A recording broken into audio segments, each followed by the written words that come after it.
Sumainyo ang Panginoon. At sumainyo Ang mabuting balita ng Panginoon ayon kay San Marcos. papuri sa iyo, Panginoon.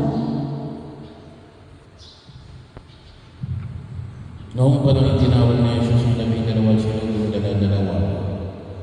Bigyan niya sila ng kapangyarihan magpalaya sa masamang espiritu at pinagpilinan sa inyong paglalakbay, huwag kayong magdala ng anuman maliban sa tungkod ni pagkain, balutan, salapi, sa inyong lumputan o bihisa ay huwag kayong magdala.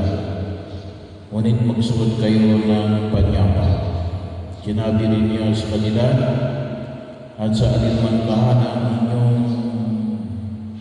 tuluyan, manatili kayo roon hanggang sa pag-alis ninyo sa bayang iyon.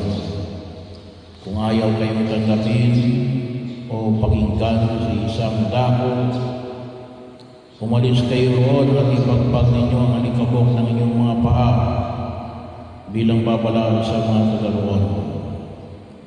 Kaya tumayong 12 ng araw sa mga tao na pag-isiyan nila ang kaligtan ng kanilang mga kasalanan.